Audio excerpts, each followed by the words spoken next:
अस्सलाम वालेकुम, good morning, welcome to a brand new week जो के साथ अपने ला रहा है कोई ज़बरदस्त किस्म का मौसम और ठंड। अब आप लोग जहाँ बैठे कराची में बैठे हुए कह रहे होंगे जी ठंड कहाँ आ रही है, तो ठंड मैं तो कह रही हूँ बर्फ़ पड़ रही है और ये किधर पड़ रही है। कराची को थोड़ी देर के लिए अगर हम इग्नोर करें तो अक्रॉस द कंट्री मौसम बदलना शुरू हो गया है।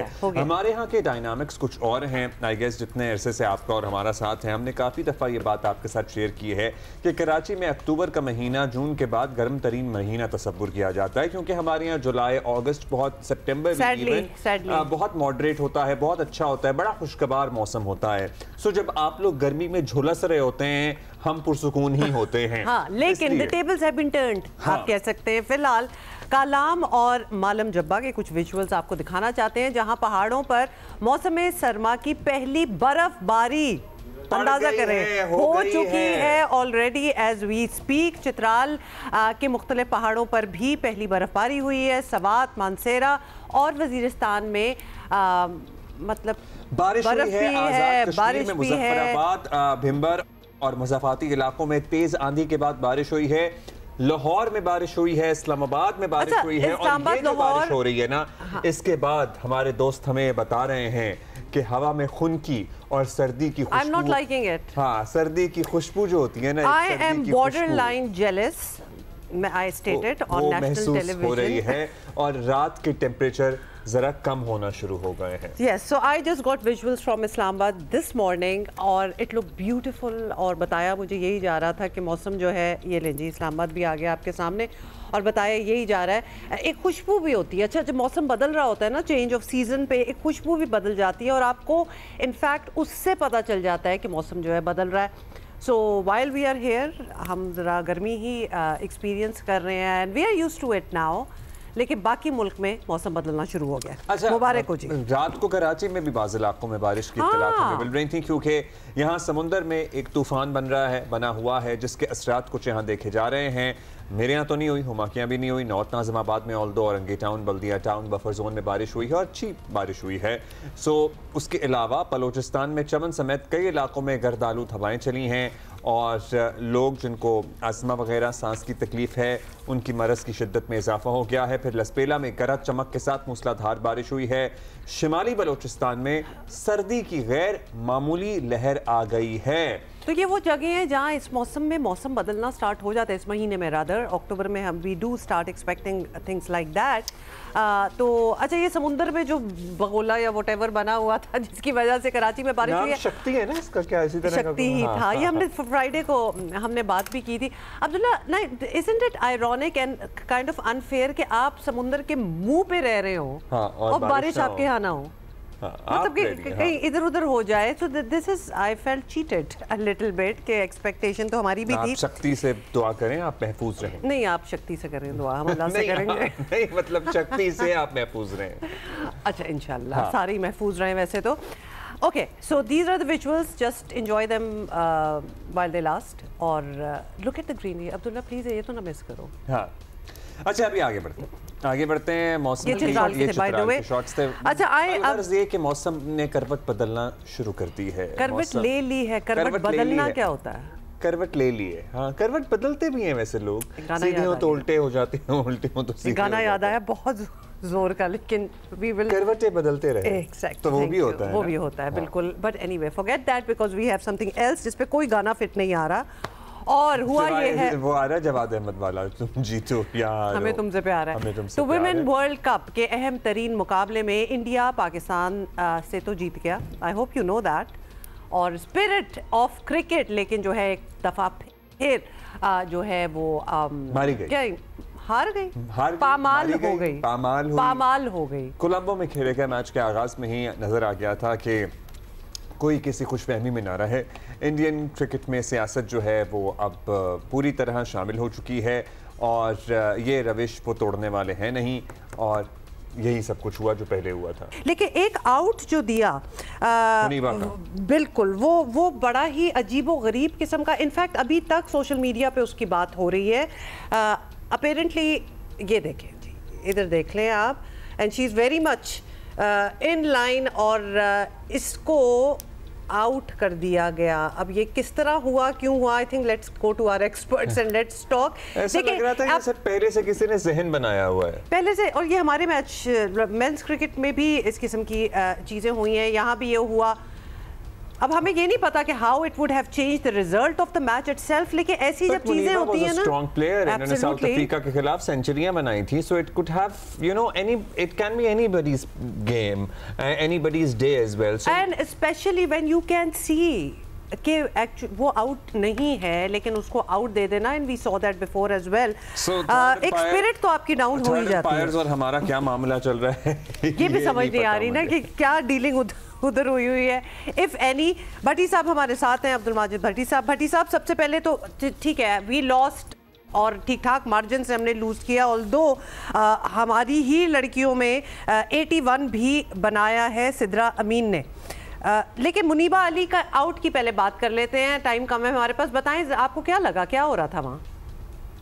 देखें हुमा, जो क्रिकेट का जो लॉ नंबर 30.1 है उसके मुताबिक अगर कोई बैट्समैन क्रीज पर पहुंचने की कोशिश करता है और एक बार बल्ला क्रीज में रख देता है या डाइव मारकर वो क्रीज पर पहुंचता है, उसके बाद अगर वो बैट उठा भी ले और गेंद लग जाए या उसको आउट करने की कोशिश की जाए तो वो आउट नहीं होता।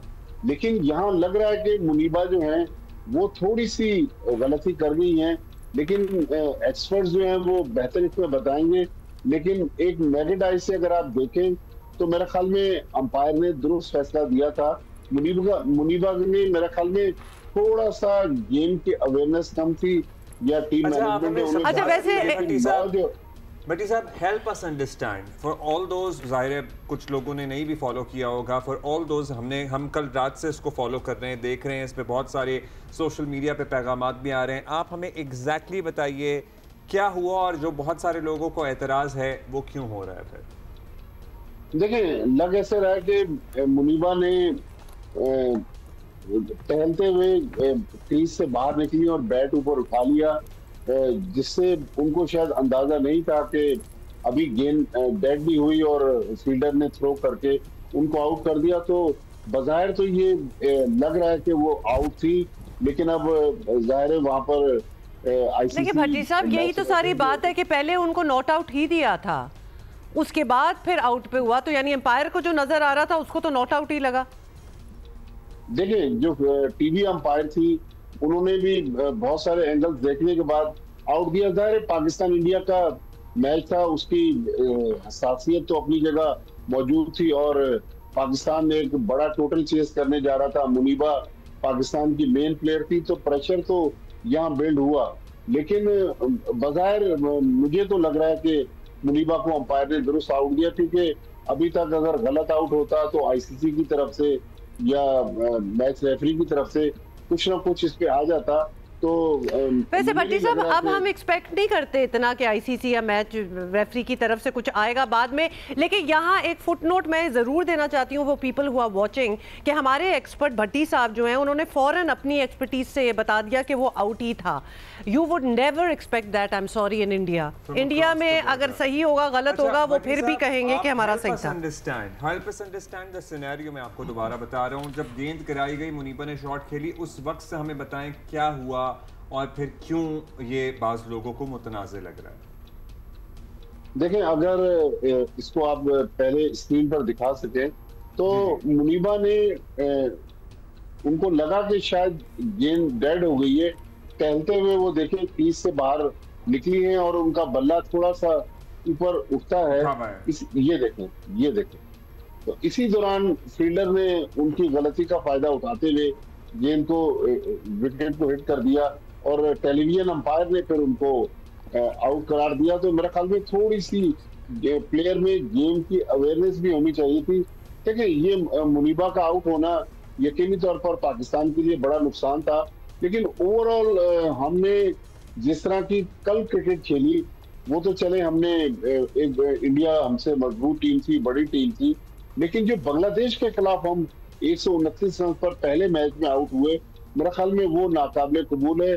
अब हम बार बार पाकिस्तान क्रिकेट बोर्ड को हमारे कुछ एक्सपर्ट्स क्रिटिसाइज करते हैं, लेकिन क्रिकेट बोर्ड ने इतने बेहतरीन अंदाज में पाकिस्तान की विमेंस टीम को फैसिलिटेट किया है, उनको इंटरनेशनल सीरीज दी है, उनको लंबे लंबे कैंप लगाकर प्रैक्टिस करवाई है। उनके अलाउंसेस जो है आज मेंस क्रिकेटर्स के बराबर हैं, लेकिन उनके जो रिजल्ट हैं वो इतने अच्छे नहीं है। अब जिस तरह आलिया रियाज हैं, पाकिस्तान की सीनियर मोस्ट प्लेयर हैं, 179 इंटरनेशनल मैचेस का तजुर्बा है आलिया रियाज को, लेकिन आलिया रियाज ने जिस तरह का शॉट खेला और उनके टांगे भी सही तरीके से अपनी जगह से हिली नहीं और उन्होंने स्लिप में कैच दे दिया, तो मेरे ख्याल में अब इन क्रिकेटर्स में भी जो लोग अच्छा परफॉर्म नहीं कर रही, तो हमें एक तो वनडे क्रिकेट देखें, पाकिस्तान की टीम T20 क्रिकेट तो बहुत खेलती है, वनडे क्रिकेट हम कम खेलते हैं, तो वनडे क्रिकेट की तरफ भी हमें जाना पड़ेगा। रेड बॉल क्रिकेट भी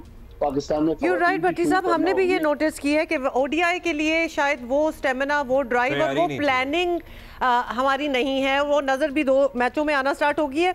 मसले हमारे लड़कों वाले ही हैं वैसे। अब सिद्रा अमीन का 81 रन देख के और उसके बाद किसी का डबल फिगर्स में ना जाना, किसी का ना टिकना, दैट इज़ वेरी कंसर्निंग। देखिए, प्रोग्राम के आगाज में आप लोग कह रहे थे ना कि मुल्क में मौसम तब्दील हो रहा है, लेकिन क्रिकेट का मौसम तब्दील नहीं हो रहा। पिछले 3 इतवार को जो हमें दुख मिले, कल भी हम उसी तरह रात को फिर एक और दुख सहने के बाद सो गए। तो मेरे ख्याल में जाहिर है हमारी विमेंस क्रिकेट, अगर आप इंटरनेशनल रैंकिंग देते हैं, हम इस वक्त 8वें नंबर पर हैं, और वैसे मर्दों की टीम भी 7वें 8वें नंबर पर ही चल रही है। लेकिन वुमेन्स क्रिकेट में अभी बहुत काम करने की जरूरत है, क्योंकि मर्दों की टीम तो फिर भी बड़ी टीमों के खिलाफ अच्छा परफॉर्म करती है, लेकिन पाकिस्तान के लिए भी इम्तिहान जो है, यहाँ मर्दों और औरतों का मुकाबला नहीं करते हैं हम अपनी वुमेन टीम का कंपैरिजन करते हैं from other cricketing Nations. Bangladesh की अब बात कर रहे थे, जाहिर है इंडिया तो एक मजबूत टीम है, उनकी अलग एक सोसाइटी भी है, उनका एक अलग सिस्टम है। उनकी यहाँ लड़कियों का क्रिकेट खेलना निस्बतन हमारे माशरे की निस्बत मुझे लगता है आसानी होता होगा। हमारे यहाँ लड़की का क्रिकेटर बन जाना भी एक बहुत बड़ी अचीवमेंट है इन इटसेल्फ। इतने सालों बाद भी हमें लगता है हमारा बड़ा ही रीसेंट ये लेकिन हम जाहिर है बांग्लादेश के खिलाफ भी अगर हार रहे हैं तो वो तो मतलब हमारे से वजूद में भी हमारे से बहुत अरसे बाद आए थे, और उनकी क्रिकेटिंग से तो हमारी क्रिकेट बेहतर ही होनी चाहिए थी। लेकिन एक बात अब्दुल्ला, चलें, ये क्रिकेट तो हमारी विमेंस क्रिकेट अभी उस स्टेज पे नहीं है जहां हम बहुत ज्यादा उससे तवक्को रखें, लेकिन एशिया कप के फाइनल में जो इशू हुआ उसके बाद कल जिस तरह इंडियन मीडिया को और इंडिया के सोशल मीडिया इन्फ्लुएंसर जो हैं उनको मोहसिन नकवी फोबिया जिस तरह हो गया है, जिस तरह वो मोहसिन नकवी साहब के बारे में और पाकिस्तान के बारे में सोशल मीडिया पर मुख्तलिफ कमेंट कर रहे हैं, तो उसका मतलब है मोहसिन नकवी साहब ने उनकी दुम पर सही पांव रखा है, जिसकी वजह से वो बिलबिला रहे हैं और चीखो पुकार कर रहे हैं। देखें, इंडिया और इंडियन से अब मुझे नहीं लग रहा कि हमें स्पोर्ट्समैन स्पिरिट की तवक्को रखनी चाहिए। अब ये मामला खेल से बहुत आगे निकल गया। That's right. बिल्कुल सही बात है जी, ये मामला खेल से बहुत आगे निकल गया है, लेकिन हमें अपना हाउस इन ऑर्डर करना भी ज़रूरी है। जहां हम इस बात से खुश हो रहे हैं कि जी हमने कुछ ऐसी मूव्स की हैं जिससे इंडिया ज़रा अपसेट है और वहाँ पे लोगों के बिलबिलाने, चीखने, रोने की आवाज़ें आ रही हैं। वहाँ at the same time simultaneously we also need to fix our own house. हमें अपना हाउस इन ऑर्डर करना है, हमें अपनी गेम बेहतर करनी है, हमें अपने प्लेयर्स पे फोकस करना है। Performance is primary. It might be an unpopular opinion, हम वैसे ब्रेक ले रहे हैं अभी, लेकिन मेरा पर्सनली ये ख्याल है कि हमें लिटरली उनकी ट्रॉफी जो उन्होंने जीती एशिया क्रिकेट में चैंपियनशिप में उनको दे देनी चाहिए। वी शुड जस्ट क्या पार्सल करें? या पार्सल इट टू देम। आ जाएं, ले लें। मतलब उन्होंने जीत नहीं आए और लेने वाला तो नहीं है ना। लेट्स बी द बिगर नहीं वो नहीं आए, वो सब कुछ हुआ, व्हाटएवर दैट ऑल हैपेंड। किसी को भेज के मंगा लें, किसी को भेज के मंगा लें, मैं कह रहा हूं। ब्रेक के बाद मिलते हैं। ऑलराइट।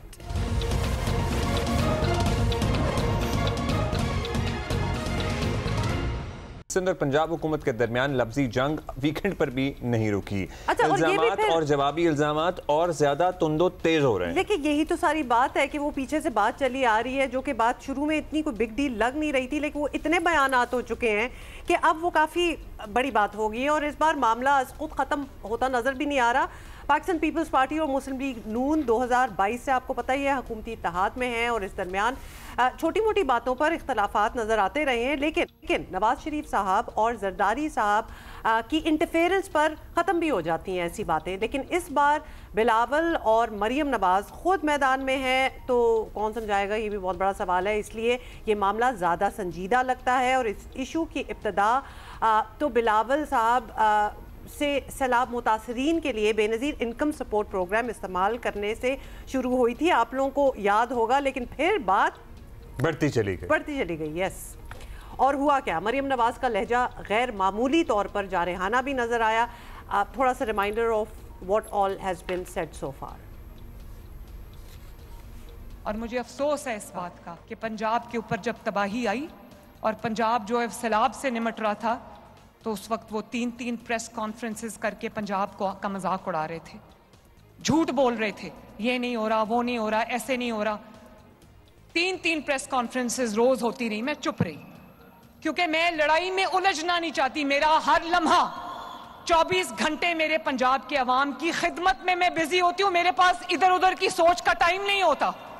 लेकिन मुझे बार बार दिल किया जवाब दूं, मैं चुप रही, मसलहतन चुप रही। लेकिन फिर मुझे लगा कि पंजाब के अवाम ये कहेंगे कि हर सूबे की बात करने वाला कोई है, पंजाब के अवाम की बात करने वाला कोई नहीं। मैं पंजाब के अवाम को अकेला नहीं छोड़ सकती।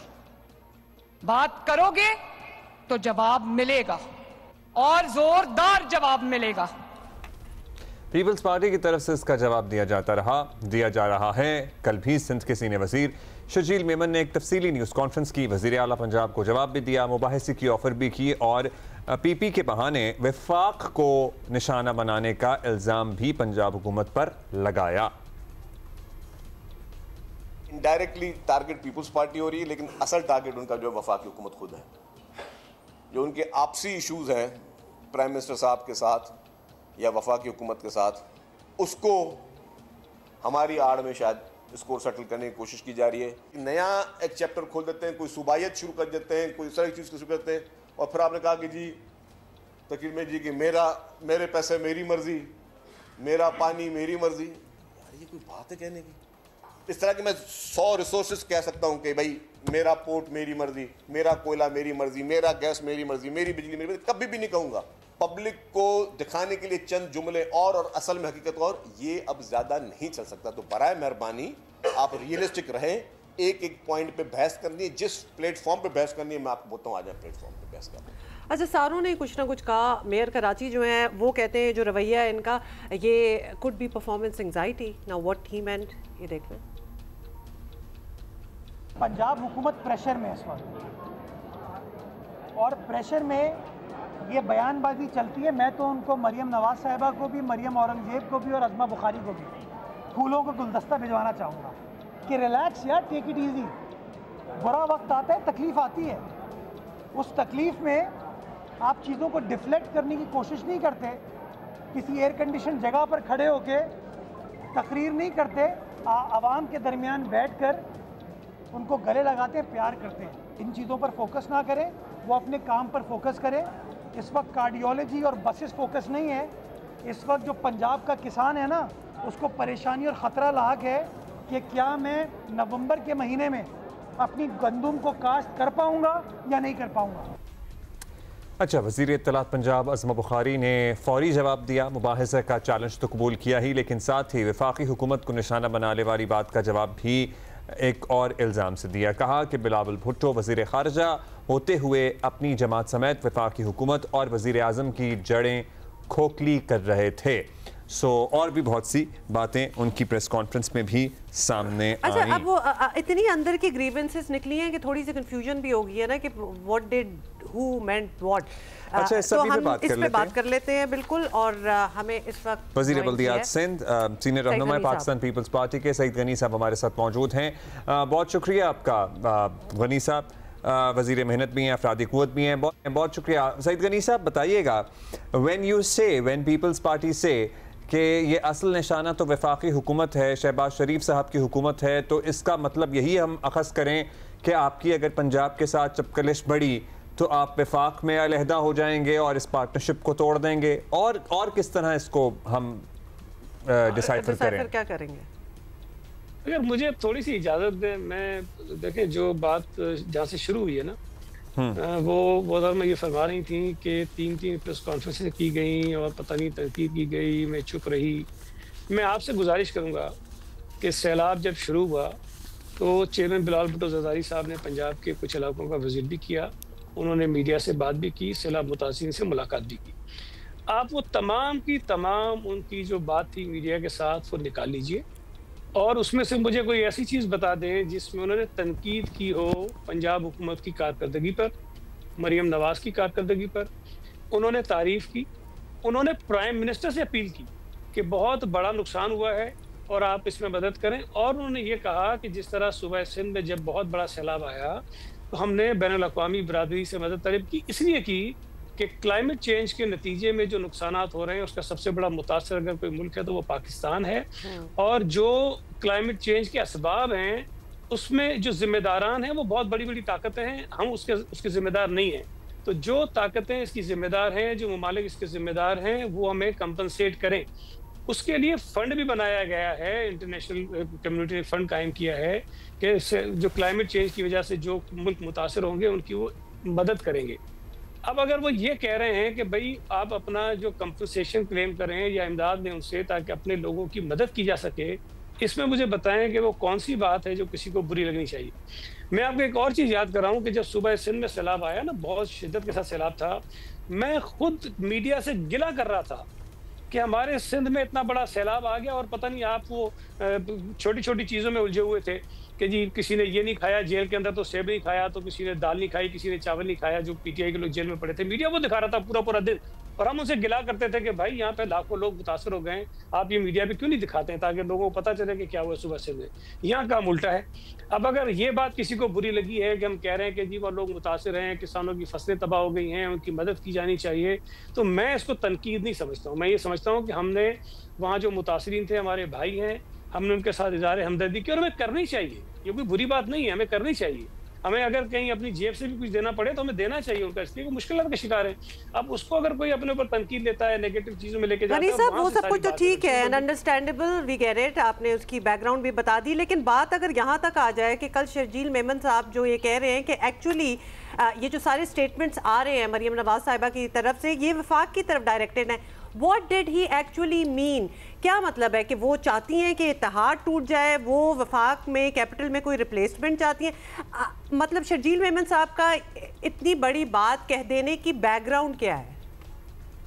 हुमा मुझे आप बताइए कि अगर सारी चीज़ें स्मूथ चल रही हैं और वफाकी हुकूमत को हमारे वोटों की ज़रूरत भी है, सेनेट में भी ज़रूरत है, कौमी असम्बली में भी ज़रूरत है, अगर वो कानून साजी करते हैं तब भी उन्हें हमारी ज़रूरत पड़ती है, तो ऐसी क्या वजह है कि जिसकी बिना पर ऐसी सूरत हाल पैदा की जा रही है कि पीपल्स पार्टी जो है वो वफाक में नाराज़ हो जाए? अब मुझे ये बात बताइए कि कल जो आज़मा बुखारी साहब ने कहा है कि बिलावल भुट्टो ज़रदारी साहब जब वज़ीर ख़ारजा थे वो साजिशें कर रहे थे, मैं तो ये मुतालबा करूँगा कि इसकी वज़ाहत तो शहबाज शरीफ साहब करें। शहबाज शरीफ साहब तो बिलावल साहब की तारीफ़ें करते नहीं थकते थे कि कितने कामयाब जो है वो वज़ीर ख़ारजा हैं। पाकिस्तान आइसोलेटेड था, उन्होंने आइसोलेशन से निकाला, IMF के साथ आपका मुआहिदा नहीं हो रहा था, जब हो गया तो वज़ीर आज़म साहब ने बिलावल साहब की तारीफ़ की और उन्होंने कहा कि उनका बहुत बड़ा किरदार है इसके अंदर। वो तो वज़ीर ख़ारजा थे, वज़ीर फाइनेंस तो नहीं थे वो। लेकिन इन तमाम चीज़ों के बाद अगर ये किसी को मुश्किल में डाल रहे हैं तो मुझे पता है किसको डाल रही है।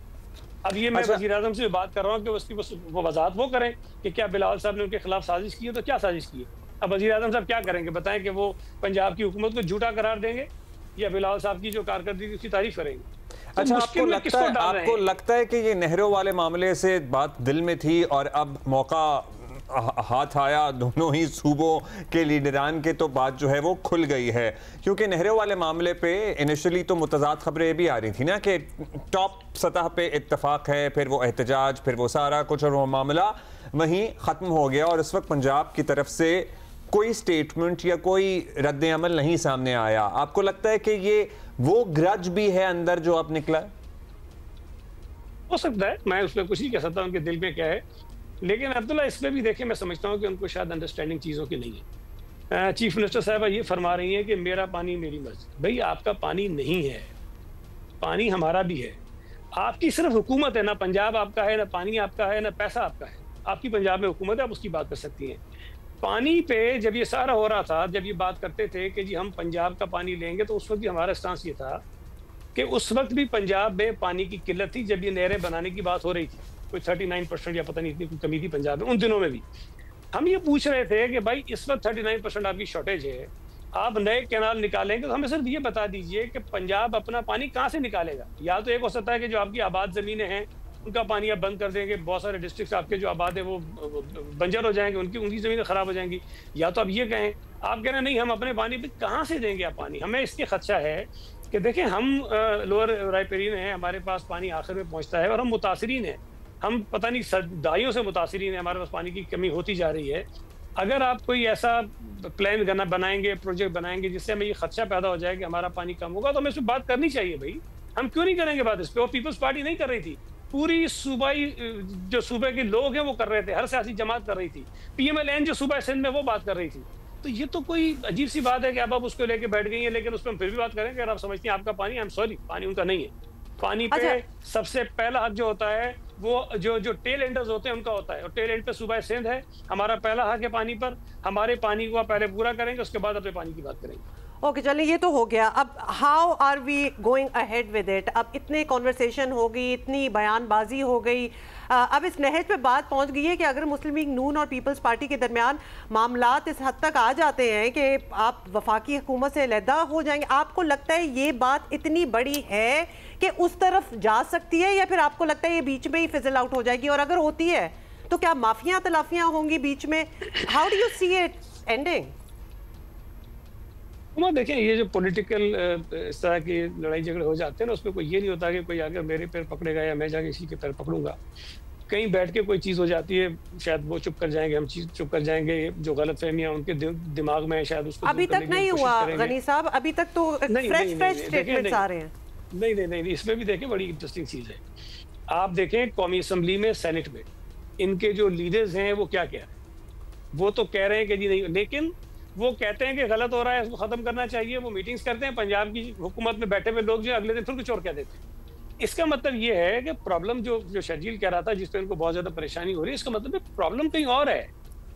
आप आपस में आपकी इतनी, हमारा तो चले जो हमारी नेशनल असेंबली में बात कर रहे हैं, जिसने हुकूमत बात करी, हम तो आपस में तय कर लेंगे किसने बात करनी है, किसने नहीं करनी है। लेकिन यहाँ नेशनल असेंबली और सेनेट में इनके लीडर्स, इनके मिनिस्टर्स बैठ के बात करते हैं, वहाँ माजत करते हैं, अगले दिन पंजाब हुकूमत कुछ और कह देती है, मामले को और बढ़ा देती है। तो ये मेरा ख्याल है कि पहले तो आपस में तय कर लें कि क्या इन्होंने इस मामले को आगे बढ़ाना है या इस मामले को ख़त्म करना है। क्या इन्होंने पीपल्स पार्टी की तरफ जो है वो तमाम बंदूकें तान के इन्होंने फायरिंग शुरू कर देनी है, टैंक चला दे रहे हैं, हमें बिल्कुल दीवार से लगा देना, हमें मजबूर कर देना है कि हम इनसे लड़ाई बढ़ा लें, या वो ये चाहते हैं कि हम इसको रिजॉल्व करें इशू को। तो पहले तो वो आपस में तय करें। मुझे लगता नहीं कि आपस में अभी तक तय हुआ है इनका ये। नहीं तो अब वैसे ये पार्टनरशिप छोड़ने का तो कोई रास्ता नहीं है, मतलब पाकिस्तान के मौजूदा हकीकी हालात में मद्देनजर रखते हुए जितने भी हैं, जो हाइब्रिड निजाम इस वक्त चल रहा है, does people party even has an option के पार्टनरशिप से निकल सके? क्योंकि जाहिर है कि और भी तो इसमें कुव्वतें हैं ना जो फैसला साज होती हैं। नहीं, देखें और कोई कुव्वतें हो ना हो, हम इस मुल्क में रहते हैं, जाहिर है कि इस मुल्क के जो हालात हैं उसको हमने भी देखना है। हम ये तो नहीं चाहेंगे कि हमारी हुकूमत से निकलने के बाद इस मुल्क के अंदर मजीद क्राइसिस पैदा हो जाएं, जो मईशत के अंदर बेहतरी आ रही है वो फिर पीछे की तरफ चली जाए, जो बैनुल अक़वामी सतह पर हमारी कुछ जो पोजीशन स्टेबल हो रही है वो ख़राब हो जाए। हम ये कतई नहीं चाहेंगे। लेकिन इसका मतलब ये तो नहीं है कि हमें वो जो है वो सब अल्फाज ही इस्तेमाल करना चाहता हूँ, हमें रोज़ाना दलील ख्वार करते रहे और हम कहेंगे नहीं जी बिल्कुल आप करते रहिए, हम कुछ नहीं करेंगे, ऐसा नहीं होता। अगर वो समझते हैं कि पीपल्स पार्टी की इनको ज़रूरत है, मुल्क में जो इस वक्त मुआशी या सियासी इस्तेहकाम है उसकी पीपल्स पार्टी से ज़्यादा ज़रूरत हुकूमत को है, वफाकी हुकूमत को है, उनको इसको कंटिन्यू करना चाहिए। तो ये उनके ऊपर ज्यादा बार आता है, उनके ऊपर ज्यादा तो ये जिम्मेदारी बनती है कि उसको सॉर्ट आउट करने। गनी साहब आपको क्या सेटिस्फाई करेगा अब ये जो लेटेस्ट बयान आया है आज़मा बुखारी साहिबा का रिगार्डिंग बिलावल भुट्टो ज़रदारी, जब वो वज़ीर ख़ारजा थे, would you like a statement from the prime minister? Because obviously उस दौर की बात हो रही है, तो क्या आपको सेटिस्फाई क्या करेगा पीपल्स पार्टी को अगर प्राइम मिनिस्टर इसकी क्लैरिफिकेशन दें? क्योंकि आई एम श्योर कि आप चाहेंगे कि इसको कोई तो एक्सप्लेन करे कि उन्होंने इतनी बड़ी बात कैसे की। अच्छा मुझे बताइए कि इसको बेहतर एक्सप्लेन कौन कर सकता है? मैं तो ये कहूँगा कि नहीं की साजिश, मैं तो ये कहूँगा कि बहुत अच्छा काम किया है। लेकिन उस वक्त के जो प्राइम मिनिस्टर हैं जिनके खिलाफ साजिश करने का इल्ज़ाम हम पे लगाया जा रहा है, वो प्राइम मिनिस्टर बताएंगे ना हमें कि जी ये साजिश हुई थी कि नहीं हुई थी, वो काम ठीक कर रहे थे कि नहीं कर रहे थे। बिलावल साहब के लिए तो कहा जाता है कि पाकिस्तान की तारीख के कामयाब तरीन वज़ीर नहीं, आप गनी साहब आप ये डिमांड करेंगे प्राइम मिनिस्टर से, विफाक से? मैं तो कह रहा हूँ आपसे, मैंने शुरू में ये बात की। देखें, इसकी वजाहत इस बात को सच या झूठ कहने के लिए जो सही आदमी है वो एक ही, वो प्राइम मिनिस्टर है। वो जो जिनके बिलावल साहब के ऊपर इल्जाम था, जिनकी काबीना का बिलावल साहब हिस्सा थे, इल्जाम लगाया है कि वजीर आजम के खिलाफ साजिश की, तो वजीर आजम बताए ना कि क्या साजिश की थी तो अच्छा, चलें, साथ ही साथ अब आप ये भी उम्मीद कर रहे हैं कि, और तवक्को हम सबको भी यही है कि सब लोग खामोश हो जाएंगे और ये मामला इसी तरह फिजल आउट हो जाएगा। ये जो परफॉर्मेंस की बात होती है, और मुस्लिम लीग नून हर रोज़ हर दिन में कई मरतबा ये बात करती है कि परफॉर्मेंस का PMLN की PPP से कोई मवाजना या कंपैरिजन है ही नहीं। और ज़ाहिर है यहाँ से भी कहा गया, कल शर्जीर साहब ने ही कहा कि आप बहस कर लें, मुबाहिसा कर लें, डिबेट कर लें, कंपेयर कर लेते हैं। सो ये परसेप्शन आपको लगता है अक्रॉस द कंट्री, क्योंकि ज़ाहिर है हम बड़े शहरों को कंपेयर करते हैं, Lahore is clearly better looking than Karachi and has lesser issues than Karachi। फिर हम यहाँ के हेल्थ सिस्टम की बात करें, पीपल्स पार्टी ने हेल्थ में बहुत काम किया है, और भी बहुत सी चीज़ें हैं जो दीगर सिंध के रूरल एरियाज़ हैं, यहाँ पे बड़े आपके फ्लैगशिप प्रोजेक्ट्स हैं। हमें पंजाब में तरक्की का एक अलग सिलसिला, अलग सतह नज़र आती है। सो ये परफॉर्मेंस आपको लगता है इसका मवाजना होना चाहिए, या हर जगह के हालात अलग हैं और नहीं होना चाहिए? अब्दुल्ला, पाकिस्तान पीपल्स पार्टी सिंध हुकूमत में इस वक्त चौथी मरतबा जीत कराई है सिंध में इलेक्शंस में। मैं हमेशा से एक बात कहता हूँ कि पैमाना जो है ना, वो इंतखाबात से बड़ा कोई नहीं होता। मुराद अली शाह साहब के ऊपर फॉर्म 47 का एलिगेशन नहीं है, बिलावल भुट्टो जरदारी के ऊपर फॉर्म 47 का एलिगेशन नहीं है, आसिफ अली जरदारी नवाब शाह से जीते उनके ऊपर ये एलिगेशन नहीं है। पीपल्स पार्टी के सिंध में जीतने वाले जितने लोग हैं, 90% से ज़्यादा उन उम्मीदवारों के खिलाफ फॉर्म 47 का एलिगेशन नहीं है। नवाज शरीफ साहब के खिलाफ है, शहबाज शरीफ साहब के खिलाफ है, हमजा के खिलाफ है, मरियम साहिबा के खिलाफ है।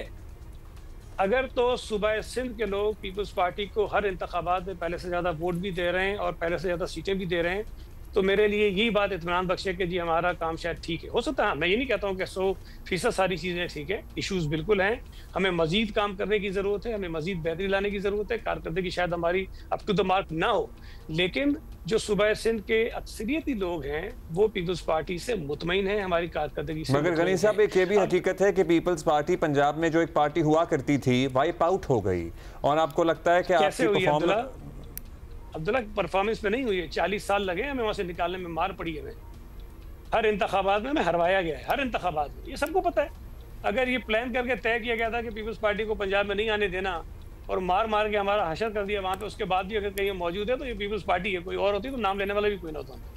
तो ये एक लंबी बहस है, पंजाब से हम क्यों ख़त्म हुए हैं, क्यों कमज़ोर हुए हैं, लेकिन ये कि और जगह पर भी कोशिशें हुई है, सिंध में भी कोशिश हुई है, लेकिन अल्लाह का शुक्र है हम सर्वाइव कर गए। चलिए, बहुत शुक्रिया आपका गनी साहब। थैंक यू गनी साहब for being with us this morning. अच्छा जी, ये बड़े क्वेश्चंस थे, बड़ी एक क्यूरियोसिटी थी कि रोज़ क्या स्टेटमेंट्स आ रही हैं, व्हाट्स गोइंग ऑन, तो आपने सुन लिया क्या हो रहा है। मूविंग ऑन, हम ब्रेक तो नहीं ले रहे ना? हाँ ठीक है जी। फ़लस्तीनियों के कत्ले आम का सिलसिला बंद हो सकता है, ये बहुत बड़ा सवाल बहुत अरसे से था। हमास के भरपूर लचक दिखाने के बाद एक उम्मीद पैदा हुई है और सब मुंतज़िर हैं कि कायरो से कोई खबर मिले।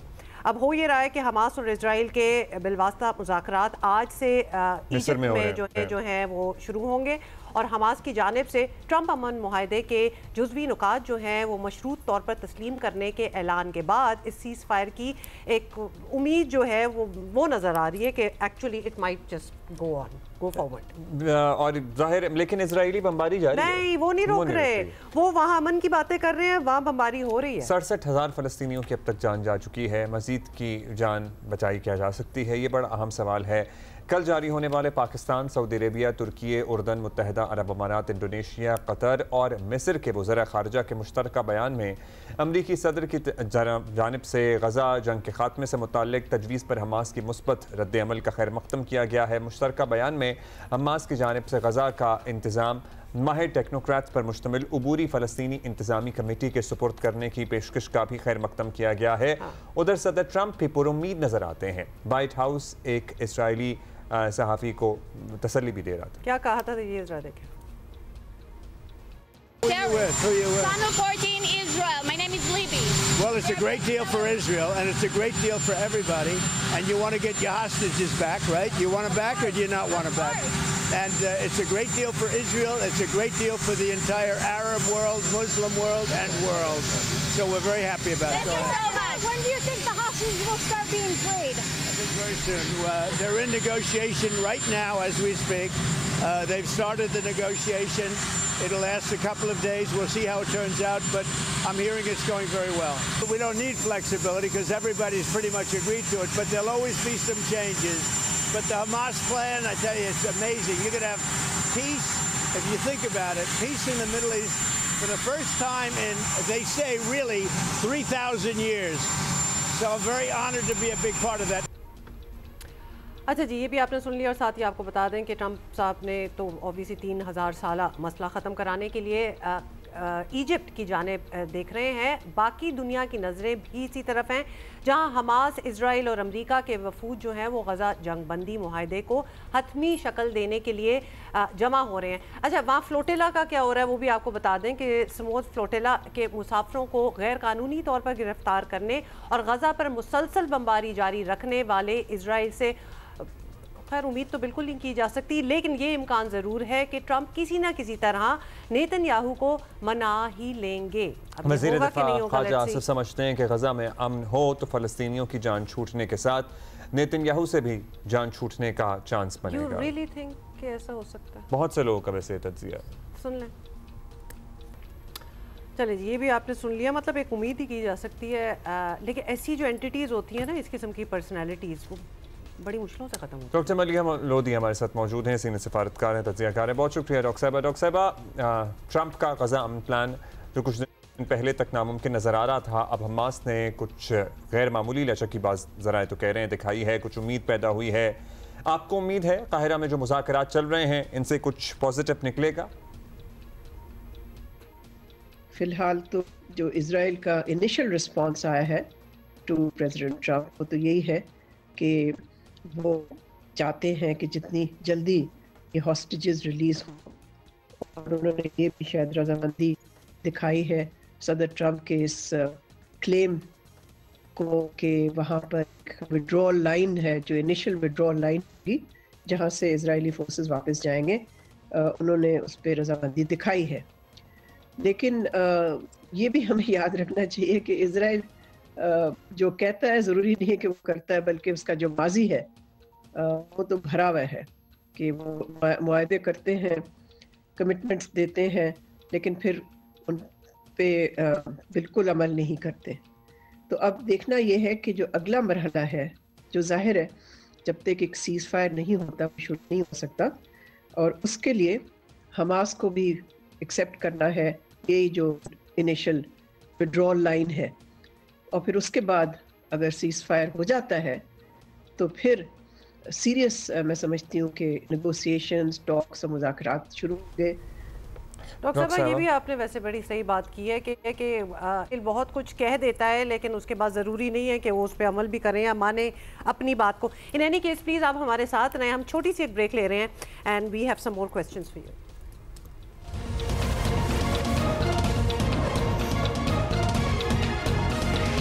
वेलकम बैक जी। डॉक्टर मलिया लोधी हमारे साथ मौजूद हैं। जो डॉक्टर साहब जी बिल्कुल, हम मुज़ाकरात जो चल रहे हैं मिस्र में उस पर बात कर रहे हैं, बात कर रहे थे, और अभी हम ये भी बात कर रहे थे कि while the peace talks are in progress, तो हम वो बमबारी रुकी नहीं है इजराइल की तरफ से, और इसीलिए हम ये कहते हैं कि हमास को तो किसी ना किसी तरह मना कर यहाँ तक लाया गया है। अब अमेरिका पर ये जिम्मेदारी है कि वो इजराइल को भी मना ले, और अगर इजराइल की हठधर्मी बरकरार रहती है तो तासुर यही जाएगा कि वो अपने साथ ट्रंप की साख भी गंवार गए हैं। और ये इन द पास्ट भी हुआ है कि ट्रंप ने कितनी अश्योरिटीज़ दी हैं सीज़ फायर की, जो कि इजराइल नहीं माना।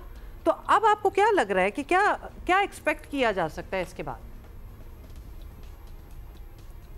अब ये देखने की बात है कि सदर ट्रंप इजराइल पे कितना दबाव डालता है, कितना प्रेशर डालता है, जिससे कि मुख्तलिफ जो इश्यूज़ हैं जिन पे कि अभी मुज़ाकरात होंगे, एग्रीमेंट की ज़रूरत होगी, और उसमें ज़ाहिर है विड्रॉल सबसे मैं समझती हूँ अहम है। और ये कि इज़राइल अगर अमेरिका को मना लेता है कि जी हम कुछ हिस्से जो है गाज़ा के वो हमारे कब्ज़े में रहेंगे, तो फिर तो बहुत मुश्किल मुझे नज़र आता है कि ये कैसे अमन का प्रोसेस आगे चलेगा। मैं तो समझती हूँ कि ये बिल्कुल एक साथ हैं इज़राइल और अमेरिका। तो हाँ, दबाव की तो ज़रूरत होगी इज़राइल पे, और सदर ट्रंप वाकई चाहते हैं कि उनका जो पीस प्लान है गाज़ा के लिए कामयाब हो। लेकिन अब तक तो मैंने कोई इस तरह की चीज़ नहीं देखी, कोई सबूत नहीं सामने आया जिससे कि हम ये कह सके कि जी इज़राइल को अमेरिका ने कुछ कहा और उन्होंने बात सुनी नहीं। सवाए हाल में ये जो बॉम्बिंग की मैं बात कर रही थी कि उन्होंने कहा कि बॉम्बिंग बंद करें और इज़राइल ने नहीं की। डॉक्टर साहबा, ज़ाहिर है इस मामले का कोई तवील मुद्दती हल भी निकले, लेकिन फौरी तौर पर जंगबंदी हो जाए, ये भी सभी की ख्वाहिश है, लेकिन इसके बाद मसला फ़लस्तीन का एक मुस्तकिल सस्टेनेबल हल भी निकले। आपको लगता है कि ये जो मौका हाथ आया है और ये एक्चुअली सुनहरी मौका है, और पाकिस्तान इस सिलसिले में क्या रोल अदा कर सकता है? ये जो 8 अरब और इस्लामिक ममालिक हैं जिनको सदर ट्रंप ने दावत दी थी और उनसे बातचीत की न्यूयॉर्क में, और उसके बाद जाहिर है इन 8 मुल्कों ने कलेक्टिव एक कॉमन पोजीशन ली मुख्तलिफ इश्यूज़ पे, तो जाहिर है फिर इन पे काफ़ी ज़िम्मेदारी आ जाएगी कि वो ना सिर्फ यूनिफाइड रहें, अलग अलग ना बातें करें या अलग अलग ना पोजीशन कोई लें, कॉमन पोजीशन लें, ताकि अपनी लेवरेज जो भी है लेवरेज उनकी वो इस्तेमाल करें। पाकिस्तान इन मुल्कों में शामिल है। सो आपका सवाल कि पाकिस्तान का क्या रोल हो सकता है, ज़ाहिर है रोल इस कलेक्टिव एक एफर्ट में ही शिरकत करके हो सकता है। अलग से तो पाकिस्तान नहीं कुछ कर सकता, लेकिन और कुछ मुल्क जो है ज़ाहिर है ज़्यादा अहम है बिकॉज वो तो मीडिएटर्स हैं। मिसाल के तौर पे ज़ाहिर है कतर, इजिप्ट, टर्की, इन्होंने तो डायरेक्टली डील कर रहे हैं ना हमास के साथ, और मीडिएटर्स हैं between Hamas and America and Israel. बहुत शुक्रिया डॉक्टर मलिहा लोधी, सीनियर सिफारतकार हमारे साथ अपना एक्सपर्ट ओपिनियन हमें दे रही थी। और एक्चुअली ये बात मिडल ईस्ट के हवाले से और फ़लस्तीनियों के हकूक़ के हवाले से, जंगबंदी के हवाले से पिछले 2 सालों में कुछ कई बार हो चुकी है, इसलिए उम्मीदें होती हैं of course, and we want some relief for the Palestinians, लेकिन फिर वो नहीं होती, फिर ख़त्म हो जाती है। लेकिन इस मरतबा जो ज़ाहिर है बहुत मेजर कोशिश है जिसमें दीगर ममालिक भी शामिल हैं और सदर ट्रंप भी हैं। लेट्स होप कि कोई नतीजा निकले। हम इस किस्म की वो बमबारी वाली चीज़ें जहाँ पीपल गज़ा में लोग they are trying to flee, और उनके जो वो रेफ्यूजी टेंट्स वगैरह पे अगर आप बमबारी करना स्टार्ट कर देंगे तो आपकी वहाँ से किसी भी किस्म की इंसानियत की तवक्को रखना, ये अब हम मेरा ख्याल है वी शुड गो, हमें इससे बाहर निकल आना चाहिए, क्योंकि अब जो भी ये जंग भी रुकेगी, ये सब मामला भी रुकेगा, तो बस ये आलमी दबाव और सदर ट्रंप के दबाव की वजह से ही हो रहा होगा। चलें, okay, we'll wait for that. In the meantime ज़रा एक बात करते हैं, और बड़ी इंटरेस्टिंग किस्म की इनका आर्ट हमने आपको पहले भी दिखाया है कि फ़ाइन आर्ट्स में पाकिस्तान ने बहुत बड़े बड़े नाम पैदा किए हैं, और ट्रेडिशनल आर्ट के मास्टर भी हैं, और नई जो जिद्दतें हैं वो भी लाने वाले हैं। तो आसिफ हुसैन भी उन्हीं में से एक आर्टिस्ट हैं जो कुछ ना कुछ नया करते नज़र आते हैं। पता नहीं इनकी पेंटिंग होती है या स्कल्पचर होता है, कुछ दरमियान की चीज़ होती है, लेकिन जो भी होता है it is stunning, it is stunning. अच्छा, 3D आर्टिस्ट हैं आसिफ साहब, दुनिया भर में एग्जिबिट कर चुके हैं अपना काम, और हमने पहले भी इनका काम अप क्लोज हमें देखने का इत्तेफाक हुआ है, एंड जो भी आता है टॉकिंग पॉइंट बन जाता है इनका काम देख के कि ये क्या है। Asif Sahab, welcome to Geo Pakistan, good morning. सबसे पहले तो हम थोड़ी सी इस कंफ्यूजन में कि आपके आर्ट को हम नाम क्या नाम दें, मतलब पेंटिंग है, स्कल्पचर है, 3D आर्ट है, इट्स अमेजिंग, इट्स स्टनिंग, लेकिन what do you call it? Thank you very much. आपने दोबारा इनवाइट किया। It is after about 4 years that we are meeting again. जी, इस आर्ट को basically this is a relief art, and relief art is not a new thing, बड़े पुराने ज़मानों से चला आ रहा है रिलीफ आर्ट, बट मैंने इसमें थोड़ी सी जिद्दत की है, इसको अपना एक रंग दिया है, और इसके अंदर जो पहले जो रिलीफ आर्ट बनता था वो था उसमें क्ले में होता था और उसके बाद उसको मोल्ड करके वो करते थे। बट इसको मैंने अपने एक और मटेरियल में बनाया जिसके अंदर बहुत स्टनिंग किस्म की डिटेल्स आती हैं, तो उस वजह से ये एक ज़्यादा खूबसूरती और अट्रैक्शन पैदा करता है। So I have the claim that I am the pioneer of this art and दुनिया में इस तरह का नहीं है। रिलीफ आर्ट तो वैसे भी काफ़ी जो है दुनिया में। अच्छा आसिफ साहब, हम जब ये देखते हैं मुग़ल आर्किटेक्चर या अंदरून लाहौर के दरवाजे या दीगर चीज़ें, मतलब पर्दों के धागों से लेकर बारीक नलकों की टूटियों तक 3D में नज़र आ रहा होता है ऑन अ फ्रेम, ये कैसे हो पाता है? मतलब इसके टूल्स क्या होते हैं? आपने कहा आपका अपना एक खुसूसी मटीरियल है, and how much time consuming, time taking? Because there is very impressive attention to detail in your work. जी हाँ, बेसिकली इसके अंदर मुख्तलिफ कोई ज़्यादा ऐसे मटेरियल इस्तेमाल नहीं होते। इसका जो मेन इंग्रेडिएंट है that is a cold porcelain, वो पहले भी मैंने आपको बताया था। उसके बाद फिर मैं ख़ुद इसके अंदर डिटेलिंग करता जाता हूँ। मुख्तलिफ मिक्स मटेरियल होता है जिसमें फोम होता है, जिसमें कुछ गत्ते होते हैं, लेकिन जो मेरे फाइनल पीसेज होते हैं वो ऑब्वियसली इन फाइबर ग्लास में होते हैं ताकि उसको ज़्यादा लॉन्ग लाइफ दिया जाए और वो एक रोबस्ट मटेरियल बन जाए और उसके अंदर ज़्यादा खूबसूरती आए। उसके बाद फिर इसको पेंट किया जाता है। तो डिटेलिंग तो आहिस्ता आहिस्ता मैंने जब इस पे काम शुरू किया तो फिर जब इसके अंदर मैं वो कहते हैं घुसता चला गया तो इसमें डिटेलिंग मज़ीद आती चली गई। अच्छा, आपका जो लेटेस्ट वर्क है जिसकी एग्जीबिशन बाय द वे जो हमें देख रहे हैं, हम आपको बता दें कि कराची में भी है and you can actually go and witness this stunning collection. उसको आपने नॉस्टैल्जिया का नाम दिया है और हम जो पीसेस इस वक्त भी आपके देख रहे हैं और पहले भी आपका काम देखते रहे हैं, it is quite deep rooted in history as well. हमारे मॉन्यूमेंट्स भी और उनको देखें तो आपको एक स्टोरी सी जो दिमाग में बनना स्टार्ट हो जाती है। So why are you so you know still hanging on to nostalgia या फिर कोई पुराना हमारा जो आर्ट वर्क है? देखिए, नॉस्टैल्जिया तो एक बहुत अहम चीज़ है आपकी ज़िंदगी के लिए। जब आप नॉस्टैल्जिया से मुराद ये है कि आप जब किसी चीज़ को देखें तो आप पुराने वक्त में ऐसे जगह चले जाएं जो आपने पहले गुजारा हो या आपने देखा नहीं, अपने आपके ख्यालों में आया है। तो इस तरीके से जो आपने हिस्ट्री के बारे में बताया, तो मेरा वैसे भी काफ़ी ज़्यादा था उसके साथ, हिस्ट्री के साथ लगाव था। तो उस वजह से ज़्यादातर मुझे जो ओल्ड बिल्डिंग्स और इस तरह की जो हिस्टोरिकल सीन्स हैं या पुरानी पेंटिंग्स हैं वो मुझे बहुत ज़्यादा फैसिनेट करती हैं। तो जब वो उन्हीं को फिर मैंने रीडू किया और बेसिकली तो ये आप कहें कि म्यूज़ियम पीसेज हैं जिनको मैं घरों में ले आया हूँ, आपके ड्राइंग रूम्स तक लेके आया हूँ। What is the reception that you receive जब आप दुनिया में एग्जिबिट करते हैं या और ममालिक के लोग देखते हैं इस आर्ट को, क्या आपको फीडबैक मिलता है?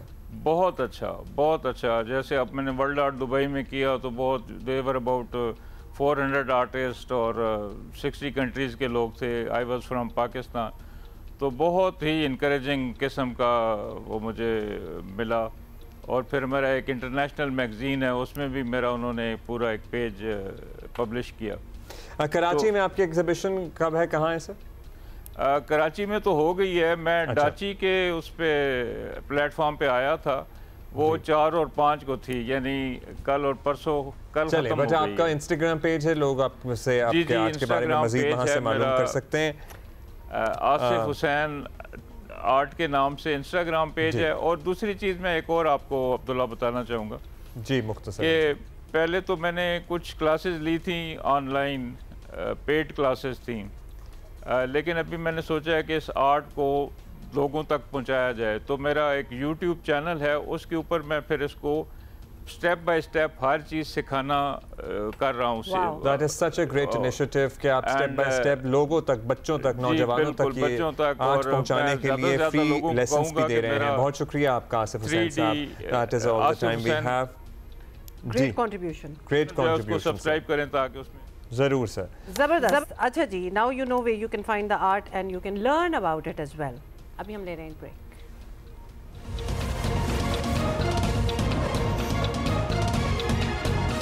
अच्छा जी, इस्लामाबाद में फैंसी नंबर प्लेटें, गाड़ियों के काले शीशों के खिलाफ बड़ा क्रैकडाउन हो रहा है। शहरी बता रहे हैं जगह जगह चेकिंग है, नाके हैं। पुलिस के मुताबिक 5 दिनों में 9000 से ज़ायद मोटरसाइकिलों, गाड़ियों के खिलाफ कार्रवाई हो गई है। अच्छा, इससे पहले हमने वीकेंड पे ही शायद बताया था आपको या 1-2 दिन पहले कि कराची में अब ई चालान का निज़ाम मुतारिफ करवाया जा रहा है। जो हैंड हेल्ड चालान मशीनें हैं अब वो नहीं नज़र आएंगी। उनका क्या स्टेटस है? क्या वो ऑलरेडी सिलसिला शुरू हो चुका है? क्योंकि इस बारे में भी कंफ्यूजन थी, क्योंकि वो ऐसे इंडिपेंडेंटली नहीं हो रहा, उसके लिए एक पूरा निज़ाम होता है। उसमें आपको वो कैमरास भी चाहिए जो कि लाइसेंस जो हैं वो पढ़ सकें और उसके बाद वो चालान इशू होंगे। तो क्या ये निज़ाम पूरा आ गया that we can convert to that और नॉट? और जुर्माने भी ज़ाहिर ज़्यादा हो गए थे और पूरी एक नई फहरिस्त भी जारी हुई थी। दानियाल सैयद है हमारे साथी, नुमाइंदा जियो न्यूज़ कराची से हमें ज्वाइन कर रहे हैं। दानियाल, बताइएगा, कराची एक्चुअली जो अनाउंस हुआ था कि ई चालान होंगे वो इम्प्लीमेंटेशन शुरू हो गई है?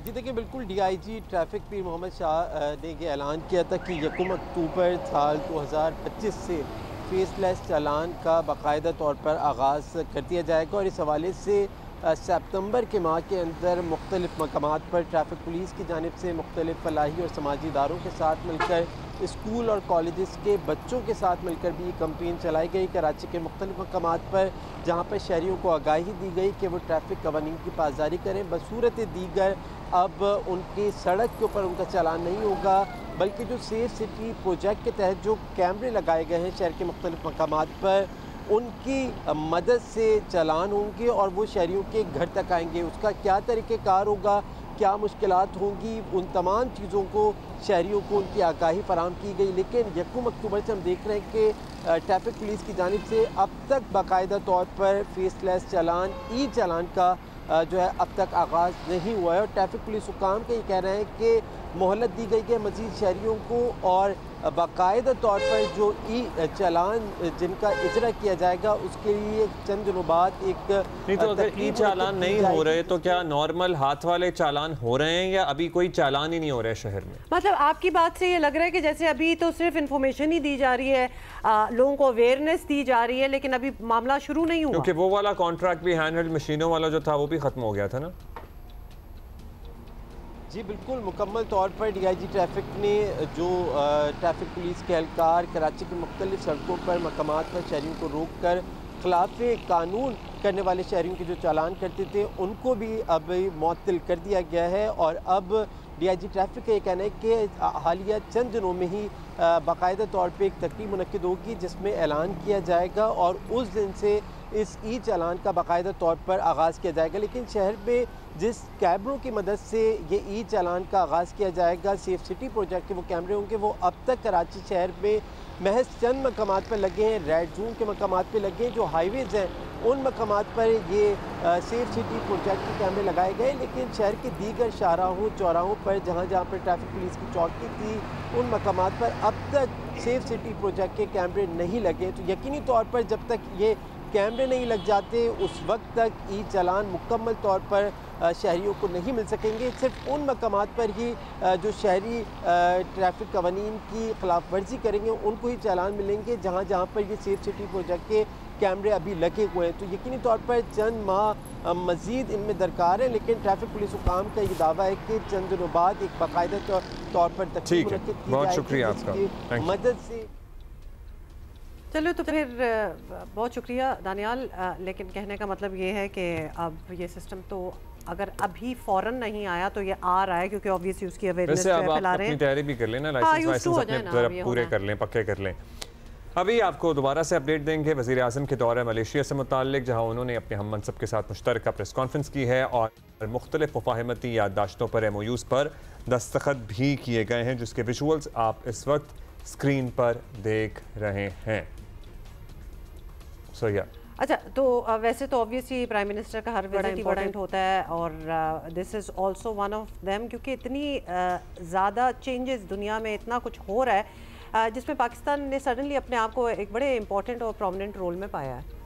So all these visits to different Muslim nations have taken on another meaning all together. Absolutely, and पुरतपाक इस्तकबाल का भी एक अलग लेवल होता है ना, जहाँ हम हर जगह देख रहे हैं दौरा अमेरिका में भी आपको पता है जिस तरह का रेड कार्पेट रिसेप्शन दिया गया है प्राइम मिनिस्टर पाकिस्तान को, सऊदी अरेबिया को, कतर में को तो पर्पल कार्पेट रिसेप्शन दिया गया और वो it is the highest that they do for anyone in Saudi Arabia. और उसके बाद अब मलेशिया में भी देखें आप किस तरह से वेलकम किया जाता है और मुख्तलिफ मुफाहमती याददाश्तों पर दस्तखत भी हुए हैं इस मौके पर। All right, that's it from today. इंशाल्लाह आपसे कल मुलाकात होगी। Have a great day. Bye.